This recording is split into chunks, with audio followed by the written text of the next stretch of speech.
Good morning, good afternoon, and good evening from wherever you are. Welcome to this very special discussion on mobilizing climate action as part of the Davos Agenda Week 2021. Now, to achieve a net zero economy by 2050, we really need to be on track by 2030. To be on track means we have to halve emissions by the end of this decade compared to where we have been these last few years. That's almost about 25 gigatons, 25 billion tons or so that needs to be addressed. Governments cannot do this alone, and the impact of COVID on the economy and public finance has really sharpened the challenge. On the one hand, it accelerates the case for private sector engagement and breakthrough partnerships between governments, business, finance, and the innovation community. But on the other hand, it shows how we have the great opportunity to shape the economic recovery packages to also be climate smart, to get us on the right track to 2030. So we're at a pivotal moment in history. We know we have to do this by the end of the decade. We know by doing this in 2031, it will be too late. We know that governments have a big role to play and help to set goals, but we know they can't do it alone. So this is what we're going to be focusing on in this discussion. We have the most incredible panel to talk about these issues and to talk about what is being launched here this evening. And I'm delighted to be here with the COP25 President, Carolina Schmidt, the Minister of Environment of Chile, the COP26 President Designate, Alok Sharma, the Executive Secretary of the UNFCCC, the UN climate body, Patricia Espinosa, the two COP champions from Chile, Gustavo Monez, and from the UK, Nigel Topping. These are the people who are mandated by the UNFCCC and the COP host governments to trigger this real economy action at scale and to support the detailed negotiations. And to make it all come alive, we're joined also by two leading business figures, Christian Mumenthaler, the CEO of Swiss Re and the co-chair of the CEO Climate Leaders Alliance, and Gloria Fluxar Tienemann, Vice Chairman and Chief Sustainability Officer of Iberostar Group, both of whom, I'm delighted to say, have been part of the World Economic Forum Young Global Leaders program. And to cap it all, we have the person who really does need no introduction, that is the Honourable Al Gore. So it's fair to say that we truly have a dream team with us from across government, the UN, social enterprise, global finance, business community, and politics to discuss how to push for mobilizing climate action ahead of the so important COP26. So let's find out more about these plans to mobilize breakthrough collaborations through to COP26 and beyond, and what the COP presidencies and champions are launching with us today. If you're watching this session on social media or the website, please do share your reflections under the hashtags #WEF21, #DavosAgenda, #COP26. And as part of this, the COP26 presidency, the UNFCCC, and the World Economic Forum and the climate champions are partnering to launch the Race to Zero breakthroughs. Okay, so let's jump in. We only have a short amount of time, so we're going to have to run at a fair old clip, so let's keep all our comments focused so that we can get everybody in. But to kick us off, I am so delighted to welcome the good friend of the World Economic Forum, Patricia Espinosa, who's the Executive Secretary of the UNFCCC. So, Patricia, we see that more and more governments are committing to net zero by 2050 in their national plans, which is a great achievement, and much congratulations to you and your leadership. But you also want to push things further. You want to link these government plans up with the wider business and finance community to create practical projects and accelerate this race to zero by 2030. Is that a correct understanding of the plan? Can you tell us more about why that public-private collaboration is so important? Patricia Espinosa, over to you. Thank you, Dominic, and thank you to the World Economic Forum for giving such an important focus to climate change. Climate change really the most important challenge facing humanity, existential challenge. It's not the most important, the most urgent one, because we know we are in this pandemic, in the middle of this pandemic, but it certainly is the one that is threatening the life in our planet into the future. And I'm very, very pleased to join this fantastic group of personalities and leaders in helping launch this Breakthroughs event. As you rightly say, Dominique, yes, collaboration, participation, full engagement of non-party stakeholders, as we call them in our process, but in a very significant way, private sector is absolutely crucial. As you rightly say, governments alone cannot do the deep transformation that is required for us to go further into a reality and a future with low carbon.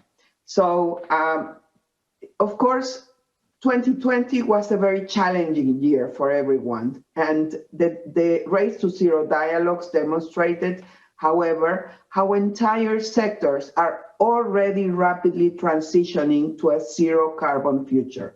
So I'm very happy to be able to join today this launching of the breakthroughs. The Race to Zero story continues, and it continues to be strengthened with additional participants in these commitments. And that's very much welcomed. Why? Because, of course, the climate challenges remain daunting. The reach that the campaign has had is really incredible. The numbers are grown, including almost 1,400 companies and hundreds of cities and universities worldwide. The power and influence of this alliance of cities, regions, businesses, investors, and educational institutions, those who have committed to setting targets and taking sustained climate action, is remarkable. This is the largest ever alliance dedicated to achieving net zero emissions by 2050. And it serves as a model for all countries as they develop and implement enhanced national climate action plans. And I believe it sends really the strongest possible signal that climate action is needed and is possible now. And this is vital because we no longer have the luxury of time. Each day, each month and year that we delay implementing the Paris Agreement, we risk ceding our world to the consequences of climate change. So we must get back on track. And in this race to zero, really, if we are to succeed, we must raise climate ambition and climate action to levels that have been unachieved until now. So I really call on everyone, and I thank the WEF for the leadership in bringing together not only governments, but also business leaders, and helping us, of course, not only the UNFCCC, but also the presidencies, to expand this effort that really needs to reach all corners of the world and all areas of societies. Over to you, Dominique. Thank you. Patricia Espinosa, Executive Secretary for the UNFCCC, thank you so much. So that's fascinating that in the world that we live in today, the mobilization of how you term them non-state actors, businesses, cities, investors, civil society and others are being mobilized to help those government plans come alive, to bring innovation and expertise and financing and new ideas to solve the climate challenge. Minister Schmidt, as COP President for Chile for COP25, how does that sound? Does the need to link government plans to this real economy breakthrough resonate with your experience in Chile and elsewhere?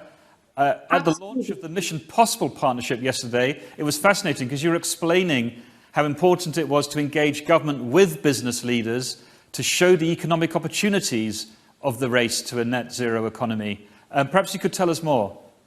Well, thank you all. It's very nice to be together today, in this big challenge that we have to face together. First of all, I want to say that global warming is a fight that we have to fight in two equal, urgent fronts. First is mitigation by decarbonizing our economies, but adaptation, reducing the vulnerability of our communities, our territories, our infrastructure is also key. And both mitigation and adaptation are fully related. Today, thanks to the science, we have one universal target, net zero resilient world by 2050 at the latest. To reach this goal, in September 2019, Chile launched, together with the UNFCCC and the UNDP, the Climate Ambition Alliance for Carbon Neutrality and Resilience on 2050, bringing together for the first time states and non-state actors, business and investors, committed to reach net zero emission by 2050 at the latest, understanding that only working together with the private sector, we can foster the ambition loop to tackle the climate ambition to the level that we need. I want to be very clear in this. The private sector is not the problem of climate change. The private sector is part of the big solution to climate change. Bold government policies with the private sector innovation capacity, seeing an opportunity in a net zero economy, reinforcing each other and building a common path to a carbon neutrality and climate resilient is key. There is no company whose business model won't be profoundly affected by the transition to a net zero economy. Innovation is key. The sectorial breakthroughs being launched today are a concrete expression of the actions required to accelerate the transition towards a net zero and resilient world, as well as a powerful expression of the capacity to help activate the ambition loop that we need at the country level. Some sectors, like electricity, can abate emissions easily and are already in a good trump. But other sectors, like aviation, shipping, trucking, steel, cement, face bigger challenges with reducing CO2 emissions because direct electrification is technically not viable or too expensive. Green hydrogen is a solution for those hard-to-abate sectors. This is why in 2020, the high-level champions of Chile and UK, with 7 leading companies, launched the Green Hydrogen and Catapult Initiative to deploy 25 gigawatts of green hydrogen by 2026, a sign of confidence in the supply-based ability to scale up and reduce costs in the short term, showing that working together, really, we can make this much faster than we thought. Today, despite the difficult times we are facing with the COVID-19, net zero commitments have doubled during the global pandemic. And in some sectors, they have grown almost exponentially. This demonstrates clearly that companies, cities, states, regions, and investors across the world understand the challenges of climate change and also the business opportunities that are behind climate change. Governments of all over the world must understand that presenting ambitious NDC's contribution is not an unnecessary distraction from the COVID pandemic. On the contrary, ambitious climate action and mitigations and adaptation is the means to recover our economies after this pandemic. To be on track, NDCs can be the blueprints for unlocking investment, support job creation, expand green sectors, and help us build towards a healthy, resilient economy that we need for our planet. Climate change is the most severe challenge that humanity is facing this century. Fighting it urgently is a global ethical imperative. Working together is the only way we can win this race. Understanding that we can create value facing global climate change is, one of the most important things that we must do. Thank you. Minister Schmidt, thank you so much for that. This is fascinating, isn't it? I mean, for many who've been watching the kind of climate discussions over the years, we seem to be entering a new chapter of mobilization at scale, of a sprint to 2030, of finance, of business, of innovation, working with government to create those breakthrough collaborations that we need. We've been involved in the Mission Possible partnership, as I mentioned, which tackles some of those sectors that you were mentioning. But across the economy, all kinds of collaborations are needed. Alok Sharma, president of COP26 in Glasgow in November. This sounds all very exciting. You talked about having a new kind of COP, involving partnership and action between government and business. Tell us about that vision and how this race to zero might turn that vision into a reality and your hopes and ambitions for COP come November. Alok Sharma. Great, thank you, Dominic, and good evening, everyone from Addis Ababa. It's an absolute pleasure to join you and to be sharing this panel with some real champions for global climate action. And so happy to be here as part of this event. I think the momentum behind zero emissions is building. We've seen in the last year countries coming forward with their net zero commitments. And of course, I welcome what the new US administration has said in terms of action on climate change. And of course, I think as Carolina remarked, last year we also saw net zero commitments from business and local government double. And the race to zero membership increased to almost 1,400 companies, many of them very large companies, global companies. And that, of course, is in the midst of this global pandemic. But we know the reason for doing this is because such action is absolutely vital. And reaching net zero is essential if we are to meet the aims of the Paris Agreement and limit global temperature rises. And we all know that the science on the catastrophic consequences are clear if we do not. We've seen around the world increasingly extreme temperatures, rising sea levels, droughts, floods, other events, and of course, the resulting devastation on people and nature.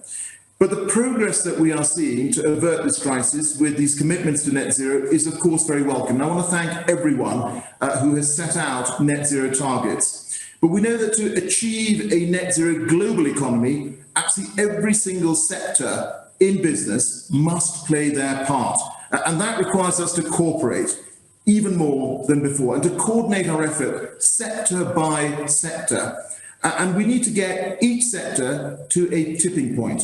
And we must reach a critical mass where the transition to clean ways of working takes off and develops a momentum of its own and then rapidly becomes the norm. And that is why enhancing international collaboration is one of my key priorities as COP26 President. And it is why I'm absolutely delighted that we, alongside our brilliant high-level champions, Nigel Topping and Gonzalo Munoz, are launching the race to zero breakthroughs today. They're both doing extraordinary work, and I absolutely applaud them for that. And the campaign shows that more than 20 major sectors, precisely how they can get to their tipping point, how they can reach that tipping point, and when they need to do so. And whether that is in the power sector delivering 60% of renewable energy by 2030, or a fifth of top asset managers committing to align their portfolios with the Paris Agreement within the next 5 years. Now, these are rigorously researched targets. They're developed with sectoral experts, with business, with governments and civil society. We can all unite around these targets. And of course, each of these groups has a crucial role to play. And whether that is developing policy to encourage the change, or galvanizing public support for action, or committing their business to leading the way. And I urge all leaders across society, but particularly within the business community, to commit to taking action and taking that action now and reaching these breakthroughs as soon as possible. Because, and I think this is the good news, because if every sector plays its part and passes that tipping point within the next decade, we will see the global economy accelerate towards net zero by 2050, and thereby, of course, helping to make the Paris Agreement a reality and forging what we all want to see, a clean and prosperous future for our planet. We can do it. Let's go for it. Thank you. Thank you, Alok Sharma, and thank you so much for joining us from Addis Ababa. You're already on your tours around the key countries of the world to drum up the support for COP26. So this sounds like an exciting breakthrough. We're hearing about a campaign, an initiative to open up the climate COP agenda, to push more on these 20 key sectoral areas for real action, something that many, I would imagine, would be supportive if they're listening in. So perhaps there's a chance now to get a little bit more detail from the two COP champions who are helping the governments and the UNFCCC to do this. Gonzalo Munoz, Nigel Topping, welcome to you. And we'd love to hear a little bit more about how this is all going to work and what your plan is. I understand you also have a diagram that you'll be showing everyone, if that can be put on the screen for our viewers. But Gonzalo Muñoz, over to you. Thanks so much, Dominic, and of course, thanks to both COP presidents and our dear Executive Secretary, Patricia Espinosa. Myself and Nigel have this honor of being the UN High-Level Climate Action Champions, and mostly to connect the work of governments with the work of the so-called non-state actors. Our role is, as said, quite literally to champion the ambition and action taken by these non-state actors, including, of course, companies, cities, states, regions, investors, addressing climate change, and to connect this to the government ambition and action.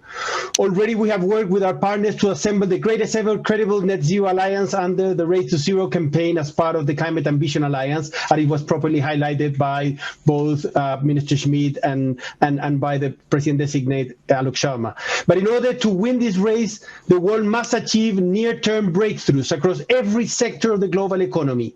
Crucially, we have been working with the Marrakesh Partnership, this global alliance of more than 320 major initiatives and coalitions, to launch the Climate Action Pathways last November. This set out the near and long-term milestones to achieve net zero, and in doing so, limit the global temperature rise to 1.5 degrees in key sectors of the global economy, absolutely in line with the Paris Agreement. Today, therefore, we have a plan for a coordinated approach from different players across all the economic system that will ensure that we are on track to achieving these pathways. So my dear friend and fellow champion Nigel will now set out this plan. Nigel, floor is yours. Great, thank you, Gonzalo. Maybe if we could have the diagram up, Dominic, so just explain a little bit of what we're defining as a breakthrough. So just the chart with that S-curve on it, please. There you go. So what we're trying to do now is go from these pathways, which we've worked on with so many partners, including, as you mentioned, Dominic, all the partners in the Mission Possible platform, and to find some key milestones, some key tipping points that will let us know whether we're on track or not. The first one we're calling the breakthrough ambition. And that's when we define as 20% of the key actors are in the race to zero. So we know that for that sector, there's a real critical mass of momentum building up. And it's not a question of if, but when and how. And then the second we're defining as a breakthrough outcome. And the real emphasis there is on short-term action. What have we got to achieve by the middle of this decade to be on track? And we show that on an S-curve there, because that's the way that we know industrial transformation has always and will always happen. Takes a long time to start. Then as the learning effect kicks in, as the volumes go up, the costs come down, market adoption picks up in that rapidly accelerating. We're seeing it now with electric vehicles. You know, I remember even 5 years ago, people were thinking we'd still be manufacturing electric vehicles in the 2070s. And as you all know, the UK a few months ago announced 2030 as the end of combustion engine sales for cars. And today I've just heard that General Motors says 2035. So that's the kind of shape of the curve. And what we're aiming to do for every sector of the economy is to reach that breakthrough ambition in the next couple of years. So by the time of the UN's climate stocktake in 2023, have every sector past that point. And then we're only focusing on reaching that breakthrough outcome. We're looking forward to meeting leaders from all sectors of society who are working on those breakthrough outcomes in Glasgow, and having that be the real focus of attention in the action zone, which Gonzalo and I will be convening along with the presidencies.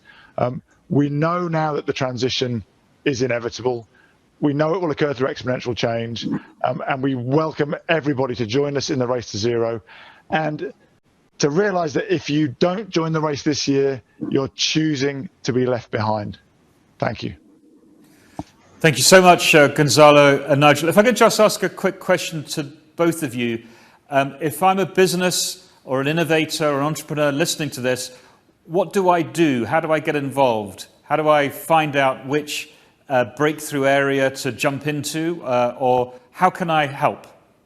If you just search for Race to Zero, you'll find the website. We'll be putting all the breakthroughs up there today, and over the weeks and months ahead, there'll be more and more detailed signposting to all of the different initiatives in each sector, whether on the supply side or the demand side, or what investors and cities are doing, so that everybody can play their part in their sector, given their role to drive towards that breakthrough outcome. Fantastic. And in the same webpage, you'll find also how to join Race to Zero through the different coalitions and initiatives that are working with us. It's all about partnership and radical collaboration. All of those partnerships are there in the same webpage. Join, independent on which sector are you representing. You have a place here. Fantastic. So the systems change tipping point concept came across really clearly in that diagram, to get 20% involved in a breakthrough from a key sector, and it might just tip the rest. So let's test this out then. We've got some leading business figures with us. Gloria, let's start with you. You've been doing incredible things at Iberostar Group on climate and environmental action. So I guess the invitation to mobilize in partnership with others and with governments to show practical tipping point breakthroughs is music to your ears. How could you and the wider travel tourism industry and its value chains get involved, do you think? And what are the sorts of reactions that you have to this, this plan for mobilization for action on the route to COP26? Gloria, over to you. Thank you, Dominic. It's a pleasure to be here and share with you the journey of Iberostar, especially as a recognition to the effort of our family of employees, that despite the challenging times, they are helping us fast track our ambitious net zero race. The tourism industry, as you well know, is undergoing a profound change and crisis. In this context we're in, it is understandable that many believe it's not the time to focus on the environment. We know that the priority of the industry, or our tourism industry, is to recover activity, but it needs to bounce back better, reinforced and more resilient, so that it is better prepared for future adversities. We like to call it the quest for a responsible tourism model. In Iberostar, that quest has been part of our DNA throughout our history. We launched our own strategic goals until 2030 before the pandemic, with the intention to give guidance to the organization.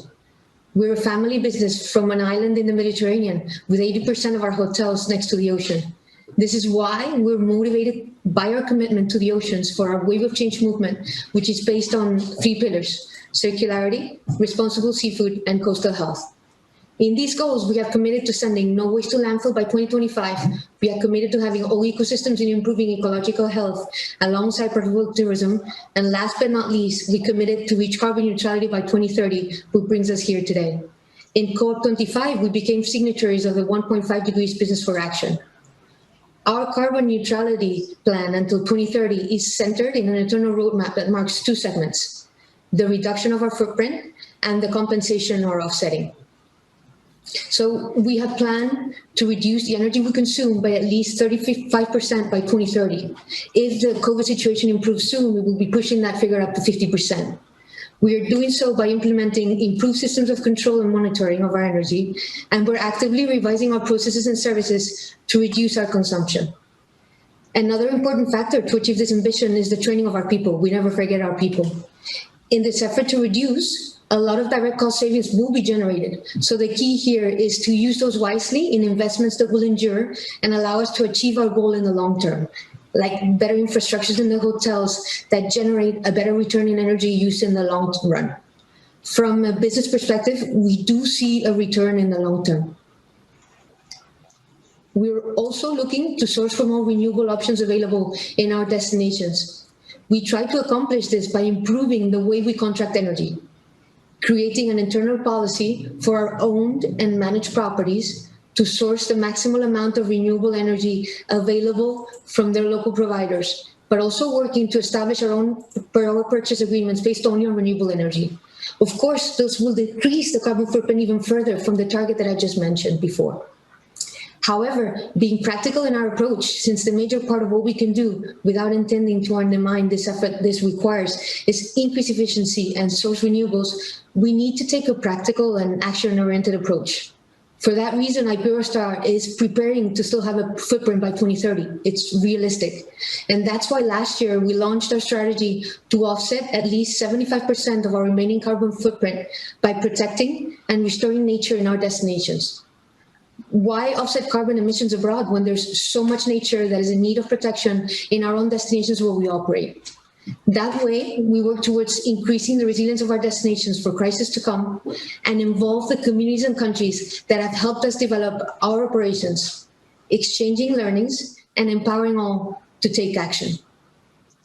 We know that a transition to net zero will not be possible without a massive collective action across the sector, as it has been mentioned today. There's only so much that we can do as an individual business. We need as much leadership as possible to fast-track climate action now more than ever. Iberostar wants to be part of that fast track, and that is the reason why we're actively collaborating with other stakeholders and businesses to create guidance for the sector and an exchange of best practices. My sister and I have specifically collaborated to create roadmaps for the sector as co-chairs of the WEF, Global Futures Council Sustainable Tourism Group, the high-level panel for Sustainable Ocean Tourism Action Coalition, and the WTTC Sustainability Task Force. In conclusion, overall, this race to zero brings many positive benefits to the table. It gives us satisfaction on an institutional and personal level that we're doing what feels right, what is close to our convictions. It increased the knowledge and control of our organization, which will surely help us be more efficient and more effectively adapt to the challenging times. It enriched the training of our people, motivating them towards new types of skill sets. And last but not least, it gave the organization a very strong purpose. Thank you. Thank you so much, Gloria Tienemann, the Vice Chairman and Chief Sustainability Officer of Iberostar Group. COP presidents, COP champions, Executive Secretary, I think you have a recruit there from Iberostar. Fantastic work. If we can turn to Christian Mumenthaler, you're the CEO of Swiss Re. So this is quite a different sector of the economy. You're also the co-chair of the Alliance of CEO Climate Leaders. And I know that you're advocating exactly such specific sectorial tipping point kind of mobilizations. How can you, with Swiss Re and with this alliance which you co-chair of CEOs, how can you work with the sort of mobilization campaign that you're hearing from our friends and colleagues in the governmental community? Christian, over to you. Thank you, Dominique, and thank you for having me here. It's very encouraging what I'm hearing this year, having been involved in climate for about 10 years. This is clearly a year where I see much more focus on execution, so it's very encouraging. I'd say I'd go at the problem from two ends. I think if you look at the business community, the first one is the shareholder side. So Swiss Re and many insurers and pension funds are big asset owners. And so there's the Asset Owner Alliance, which is UN-led, the Net Zero Asset Owner Alliance. And this $5 trillion of assets where the companies have pledged to be net zero by 2050. So that's huge. That means their portfolio, they will measure the carbon footprint of every asset, and on a path until 2050, they have to be zero, which means that companies that are not on that path will be divested, basically. And they have attracted a lot of additional assets. They tried to double that. So that's very powerful because it takes away one of the key excuses many CEOs have or think they have by saying my shareholders don't want that, these investments, etc. They don't want that. And it's not true. I think we can see a huge wave now coming the business way, which increases pressure very significantly on business everywhere. And then there's the business community itself.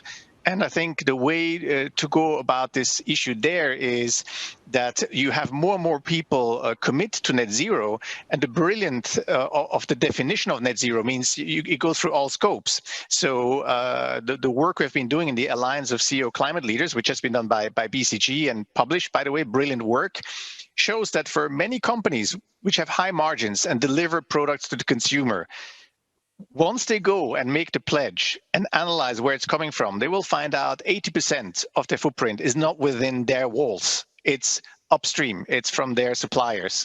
And these suppliers are typically from hard to abate sectors where it's very difficult on their own to go about it, like cement and steel and transportations.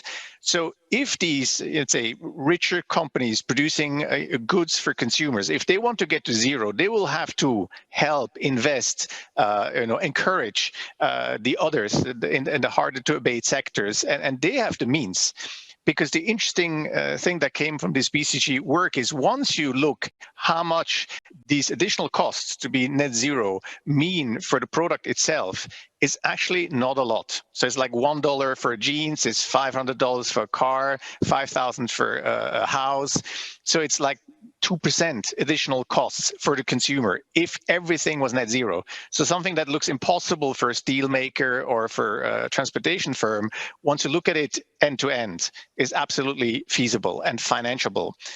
And therefore, in this alliance of CEO climate leaders, we have decided to start to look across the value chain, not just in our own sector, because a lot of people are already grouped in their sector, but look at it end to end and see what opportunities we have to encourage those who have the hardest tasks, and maybe invest and commit to certain amounts of what we would take from them to also switch. So if you want this starting points in the business community and through the value chain, it should spread to the others. And the tipping point that Nigel talked about is when there's enough of those to actually get the whole system rolling, because these upstream suppliers, they will have to ask their suppliers to move to net zero. So I think that's really thanks to the brilliance of this definition, this holistic definition of net zero. So I'm highly encouraged. We had a session today with 47 CEOs of this alliance. They are all pumped up. They are keen to show how much they're doing, actually. The next 5 years, I think you'll see a lot of things being done. To be fair, it's the easier part of it. But I think we're going to have interesting figures to communicate for COP26. Christian, thank you so much. Now, it's an absolute pleasure to introduce the Honourable Al Gore. So I don't know if you feel like, you've been at this for so long, and sometimes it must have felt a slightly lonely journey, whether you're kind of welcome to the party or whether you do sense that there's a tipping point already underway, given some of the conversations that we're having in this discussion between the intergovernmental processes and leading business figures. Be so interested to see your thoughts and reflections on this, given the broader sweep of history that you've shaped in driving us all to realize about the climate crisis and how quickly we need to act. Sir, over to you. Well, thank you very much, Dominic, and thank you for what you are doing, and Klaus Schwab and the World Economic Forum. And I've seen a lot over the years. I remember when Patricia Espinosa rescued the entire process in Cancun when she was Minister of the Environment in Mexico years ago. I'm so grateful to Maria Carolina. And Alec, you get the baton on the handoff now, and I'm so impressed with your commitment and the business leaders, Christian and Gloria, and our climate champions, Gonzalo and Nigel. Thank you so much. I had the privilege of knowing an economist years ago, Rudy Dornbush, who has a law named after him. Dornbush's law says things take longer to happen than you think they will, and then they happen much faster than you thought they could. We are now in the second phase of Dornbush's law. Nigel referred to Mary Ibarra's announcement just 2 hours ago. General Motors, the largest auto manufacturer in the U.S., will no longer make petrol or diesel cars as of 2035. We heard from the International Energy Agency just in their annual report, solar is the new king, in their phrase, of energy markets, providing the cheapest electricity in the history of the world, along with wind. We're seeing a sustainability revolution that is picking up speed.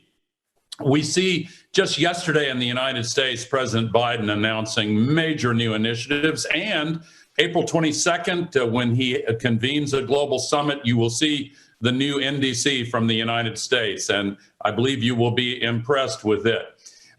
We have seen the appointment of not only an A team, but an A+ team in the United States. And we're seeing commitments not only from the US, but China and Japan and South Korea and the EU, which has helped to lead this process. So in closing, I would say we need three things. We need near-term targets as well as long-term targets. We need a whole system approach, and that is why this breakthrough document is so helpful to incorporate supply and demand and policy and finance and civil society. And finally, we need to act quickly. We've been reminded by the pandemic that when the leading scientists tell us with greater urgency we have to act, we should listen to them. We should listen to the climate scientists. Final point, by the time, Alec, of the Glasgow summit, COP, we will have accurate measurements and full transparency from the Climate Trace program for the source and magnitude of every significant greenhouse gas emissions all over the planet. It's up to us to act, and I'm very encouraged and excited by all of the momentum that you all are providing to this challenge facing humanity. Thank you. Thank you so much, Honourable Al Gore. And if you haven't checked it out, check out the Climate Trace project. It is absolutely fantastically exciting to see how the science will create a transparency revolution around the sustainability revolution to tackle climate change. So that brings us to the end of this special launch session. If you haven't got the message, what have you been listening to? The breakthrough commitments, the race to zero, the S-curve, the mobilization of business leadership, the links to governments, the need to act in the short run to 2030, not just to set that commitment to 2050. Glasgow in November in the UK as the key stopping off forum to show where the world is at. It's been a delight to have you all for this discussion. I hope you've enjoyed it as you've been listening in. The World Economic Forum, of course, is honoured to be invited to support this multi-stakeholder effort on behalf of the COP through to November and beyond. And we look forward to our special annual meeting in Singapore in May as a key milestone to assess progress on the race to zero across these breakthrough areas. So thank you, Alok Sharma, and all that you're doing, Team UK, to drive home this breakthrough and this race to zero. Thank you to all our speakers for your tremendous vision and leadership. It's truly going to be an exciting year for climate action. And don't forget where to follow all of this work on the hashtags. Hashtag COP26, race to zero, hashtag race to zero, and hashtag Davos agenda. Thank you so much for watching, and goodbye.